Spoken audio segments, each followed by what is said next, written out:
अस्सलाम वालेकुम। परिंदों के परों का गिरना गुरेज करना काबिले गौर है क्योंकि इसकी कोई ना कोई वजह ज़रूर होती है। और चिकन्स में गंजेपन की सबसे बड़ी वजह वो कुदरती अमल है कि जिसके तहत मुर्गी या मुर्गा खुद ब खुद अपने पर गिराकर जिस्म में ताकत इकट्ठी करते हैं और फिर से उनकी जिल्द पे नए पर निकलने लगते हैं और इस अमल को हम मोल्टिंग का नाम देते हैं। चिकन्स की अच्छी सेहत बरकरार रखने और अंडों की भरपूर मिकदार के हसूल के लिए आपको मोल्टिंग की समझ होनी चाहिए। इसके अलावा गैर मयारी ग़िज़ा, फफूंदी, जल्दी अमराज, कीड़ियाँ, कम जगह पे ज़्यादा बर्ड्स रखना, तनाव और मुर्गी मुर्गा का गलत तनासब भी परों के गिरने का सबब बन सकता है। लिहाजा पहले वजह मालूम करना ज़रूरी है, फिर अगले मरहले पे आना है। अक्सर मुर्गियाँ अंडे देते देते या तो अंडों की तादाद कम कर देती हैं या बिल्कुल ही अंडे नहीं देती।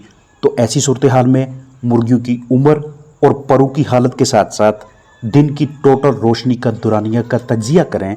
उम्र 1.25 साल या 1.5 से 2 साल के लगभग हो, पर भी गिर रहे हों और दिन भी छोटे हों, तो अब मुर्गी कुदरत की जानब से उस अमल में दाखिल हो चुकी है जहां पे कुछ अरसे के लिए रेस्ट मांगती है, आराम करना चाहती है। आप इसे पहले बाकायदा तरीके से पर गिराने दें। नए पर निकलने के साथ ही ये दोबारा अंडे देने लगेगी। बाज़ औक़ात मुर्गी खुद ब खुद अच्छे तरीके से मोल्ट नहीं लगती तो ऐन मुमकिन है कि काफ़ी अरसे तक अंडे ही ना दे। इसलिए हमने खुद ऐसी मुर्गियों की मदद करनी है। आपके पास जितने भी चिकन्स हैं सबसे पहले आपको उनके औसत वज़न का इल्म होना चाहिए। 10, 20, 50, 100 या हज़ारों की तादाद में आपके पास मुर्गियां हैं, उसमें से कुछ मुर्गियों का सैंपल वज़न लें ताकि आपके पास एक एवरेज वेट आ जाए। मिसाल है, आपके फ्लाक का 1600 ग्राम वज़न है, तो अब आपने इसको कम अज़ कम 30% नीचे लेके आना है, फिर आपकी मुर्गियाँ मोल्ट लगना शुरू हो जाएंगी। 1600 ग्राम का 30% 480 ग्राम बनेगा। यानी हमने अपनी इन मुर्गियों का एवरेज वज़न, औसत वज़न 1120 ग्राम पे लेके आना है। इस दौरान हम आहिस्ता आहिस्ता उनकी खुराक कम करना शुरू कर देंगे। मिसाल है, पहले हम 100 ग्राम योमिया फ़ी मुर्गी के हिसाब से खुराक दे रहे थे, तो अब 10-10 ग्राम करके या 5-5 ग्राम करके खुराक कम करते जाएंगे। और इस दौरान खुराक में हमने लाइमस्टोन शामिल करना है। अगर खुराक 25 किलो है तो उसमें 1 किलोग्राम लाइमस्टोन शामिल करेंगे। खुराक को कभी भी आपने अचानक से बंद नहीं करना। ये आपके बर्ड्स के लिए, मुर्गियों के लिए एक बहुत बड़ा स्ट्रेस होगा और इस स्ट्रेस से बाहर निकलने में उन्हें टाइम लगेगा। जैसे जैसे आप खुराक कम करते जाएंगे, आप वाज़ह तौर पे नोट करेंगे कि आपके चिकन्स के पर मज़ीद गिरना शुरू हो गए। अगर आगाज़ में औसत वज़न 1500 ग्राम था तो उसका 30% कम करेंगे, यानी कि 450 ग्राम वज़न कम करेंगे, 1050 ग्राम पे लेके आएंगे। अगर 1400 ग्राम औसत वज़न था तो उसका 30% 420 ग्राम बनेगा, यानी कि 980 ग्राम तक आप अपने फ्लाक का वज़न लेके आएंगे। आगाज़ में ये वज़न आहिस्ता आहिस्ता कम होगा जैसे जैसे आप खुराक को रिड्यूस करते जा रहे, कम करते जा रहे। मिसाल पहले 1500 ग्राम था, आपने खुराक कम करना शुरू कर दी तो 2 से 3 दिनों के अंदर ही 6 से 10 ग्राम वजन कम आ गया। उसके बाद अगले 4 से 6 दिनों में 20 से 40 ग्राम वजन नीचे आ गया। अब ये जो वजन कम होने की रफ्तार है, ये फिलहाल काफ़ी हद तक स्लो है, आहिस्ता आहिस्ता कम हो रहा है। लेकिन वो वाला लम्हा कि जब आप खुराक को बिल्कुल ही बंद कर देंगे, अपने चिकन्स को सिर्फ पानी देंगे, उस दौरान इनका वज़न बड़ी तेज़ी से नीचे आएगा। ऐन मुमकिन है कि एक एक दिन में 70, 80, 90, 100 ग्राम तक ये वाला मरहला नाजुक होगा। इस दौरान अपने बर्ड्स को पानी में मल्टीविटामिन्स, मिनरल्स, दीगर ताकत वाले टॉनिक्स, इम्यून बूस्टर्स या इलेक्ट्रोलाइट्स में से कुछ ना कुछ शामिल करके दीजिएगा ताकि एकदम से उनकी एनर्जी और इम्यूनिटी बहुत ज़्यादा नीचे ना आए। जैसे ही खुराक देना बंद करें, अगले 5 से 7 दिनों के लिए आप प्लानिंग कर लें कि हमने इन्हें भूखा रखना है, बिल्कुल ग़िज़ा नहीं देनी। तो इस दौरान पहले 2 दिनों के लिए आपने लगातार दिन रात रोशनी ऑन रखनी है। ऐसा हम इसलिए करेंगे ताकि इन मुर्गियों के अंदर मौजूद ओवरी के अंदर फॉलिकल्स, यानी कि इन पटक को हम बाकायदा तरीके से रिग्रेस कर सकें, ख़त्म कर सकें। और इस बर्ड को दोबारा जब हम ग़िज़ा देना शुरू करेंगे, इसके नए पर निकलेंगे, ये बिल्कुल एक जवान नई पट्टी की तरह हमारे सामने हो और फिर से अंडों की भरपूर मिकदार देने लगे। लगातार 2 दिन 48 घंटे रोशनी देने के बाद अब आपने इन्हें बिल्कुल कुदरती रोशनी देनी है। और इस दौरान नीचे जितना भी बिस्तर मौजूद है, जो भी बेडिंग मटेरियल है, आप उसे बाहर निकालेंगे और उसकी जगह पे आप वो वाला नया बिस्तर बिछाएंगे। वो चाहे जो भी हो, लेकिन उसकी अच्छी तरह से जरासीम कुशी करके, सूरज की रोशनी में उसे खुश्क करके उसके अंदर से सारी फंगस का खात्मा करने के बाद अब इसको अंदर बिछाइएगा। खुराक और पानी के तमाम बर्तनों को बाहर निकालें। उनकी अच्छी तरह से सफाई करने के बाद जरासीम कुशी करके एक साइड पे रखें,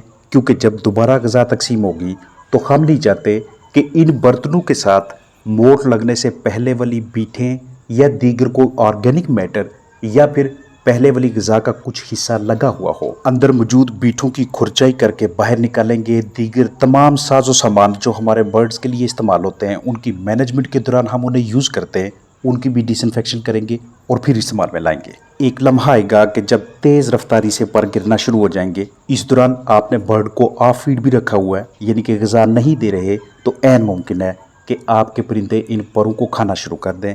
ये पर उनकी खुराक की नाली में, प्रोवेंट्रिकुलस गिज़र्ड में या पोटे में जाके उसकी ब्लॉकेज करना शुरू कर देंगे, उसकी बंदिश का बायस बनेंगे।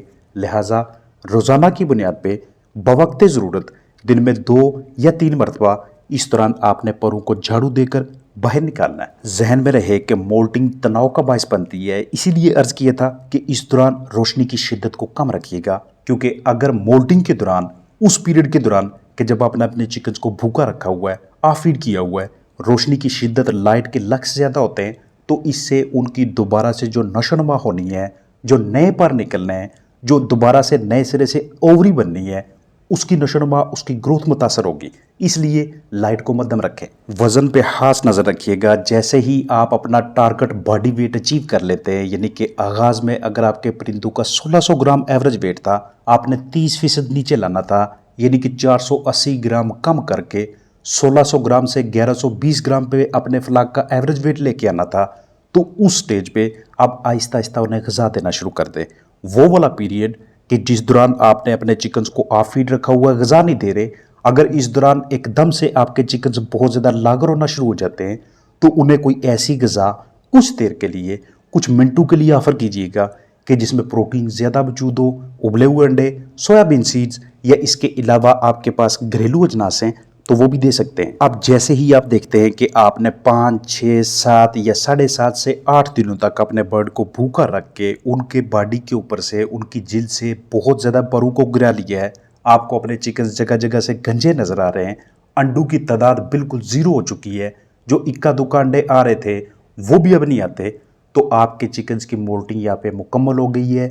अब आपने फिर से उनकी खुराक में रोज़ाना की बुनियाद पे 2, 4, 6, 8, 10 ग्राम करके इजाफा करते जाना है और फिर से उसी स्टेज पे लेके जाना है कि जहां वो मोट लगने से पहले थी। यानी अगर 100 ग्राम योमिया खा रही थी तो आप फिर उन्हें 100 ग्राम पे लेके जाएंगे। ऐन मुमकिन है कि अब आपके बर्ड्स 102, 104 या 105 ग्राम के हिसाब से ग़िज़ा खाएं, क्योंकि मोट का अमल मुकम्मल होते ही एक तो आपके बर्ड्स का बॉडी वेट पहले की निस्बत ज़्यादा हो जाता है, और दूसरा अब दूसरे प्रोडक्शन के साइकिल में, पैदावार के दूसरे मरहले में जो अंडे आएंगे उनका साइज़ भी ज़्यादा होगा। तो बॉडी साइज़ का ज़्यादा होना, जिस्म का वज़न ज़्यादा होना, अंडे का वेट भी बढ़ना, इसी हिसाब से उन्हें फीड भी ज़्यादा दरकार होती है। तो ये एक ज़बरदस्त तरीकाकार है उन मुर्गियों से भी अंडे लेने का जो पहले बिल्कुल मुफ्तखोर थी, सिर्फ ग़िज़ा खा रही थी, आपको किसी किस्म की कोई पैदावार नहीं दे रही थी, या वो वाली मुर्गियाँ जो उम्र में कदरे बूढ़ी हो चुकी होती हैं। मोल्टिंग 2 तरह की होती है, एक कुदरत की जानब से और एक वो जिसे हम खुद लगाते हैं। जिसे खुद लगाते हैं उसका ये वाला तरीकाकार होता है जो मैंने आपके साथ शेयर किया है, और कुदरत की जानब से बर्ड्स मोल्ट पे तब लगते हैं कि जब रातें लंबी हो जाएं, दिन छोटे हो जाएं और ओवरी को लाइट स्टिमुलेशन कम मिले। इसीलिए कहते हैं कि जो लेयर मुर्गियां होती है उनकी लाइट की टाइमिंग के साथ बिला वजह छेड़खानी ना कीजिएगा। आगाज़ में जो जवान मुर्गियां होती हैं, जो नई नई अंडे पे आती हैं, उनकी कम अज़ कम 14 से 14.5 घंटे रोशनी उन्हें दीजिएगा। जो दिन की रोशनी 12 या 13 घंटे बनती है, बाकी की 1 से 1.5 घंटा रोशनी आपने उन्हें अपनी तरफ से मुहैया करनी है। अगर 1 घंटा रोशनी देनी पड़ती है तो आधा घंटा सुबह जल्दी लाइट ऑन करें, जैसे ही दिन की रोशनी निकलती है लाइट ऑफ कर दें। शाम को जैसे ही सूरज गुरूब होने लगता है फिर से लाइट ऑन करें, आधा घंटा मसनूई रोशनी देने के बाद ऑफ कर दें, उसकी लाइट की टाइमिंग पूरी हो जाएगी। अगर मुर्गी दरमियानी उम्र की है, उसे 15, सवा 15, 15.5 घंटे रोशनी चाहिए, तो उसका दौरानिया उतना ही होना चाहिए। अगर उसे अपनी उम्र के हिसाब से कम रोशनी दस्तयाब होगी तो तब भी वो अपना पर गिराना शुरू कर देगी, मोल्ड पे आ जाएगी, आपके पास अंडों की उतनी मिकदार नहीं आएगी। लिहाजा एन उम्र के मुताबिक लाइट की शेड्यूल को, टाइमिंग को एडजस्ट करके रखिएगा। जब चिकन्स पुराने पर गिराते हैं, कुछ अर्सा तक रेस्ट करते हैं, तो इस दौरान वो अपनी बॉडी के अंदर जिस्म में बहुत ज़्यादा मिकदार में न्यूट्रिएंट्स, ग़िज़ाई अज्जा यानी ताकत इकट्ठी कर रहे होते हैं। प्रोडक्शन का जो पहला साइकिल होता है, जो अमूमन 18 से 20 हफ्तों से लेकर 55, 60, 65, 70 हफ्तों तक जारी रहता है। इतने अरसे तक मुर्गियाँ आपको अंडे देती रहती हैं। उसके बाद उन्हें कुछ अर्सा के लिए आराम चाहिए होता है ताकि वो अपने जिस्म के अंदर ताकत फिर से इकट्ठी कर सके, और यहीं पे आपने उन्हें मोड़ लगाना होता है। अगर मार्केट की सिचुएशन बहुत ज़्यादा ख़राब हो जाती है, अंडों का इतना ज़्यादा रेट नहीं है या आपको फीड बहुत ज़्यादा महंगे दामों में दस्तयाब हो रही है, तो इन हालात में भी अपने बर्ड्स को मोड़ लगवा लेना आपको नुकसानात से बचाता है। अपना ख्याल रखिएगा। अस्सलाम वालेकुम वरहमतुल्लाहि वबरकातुहू।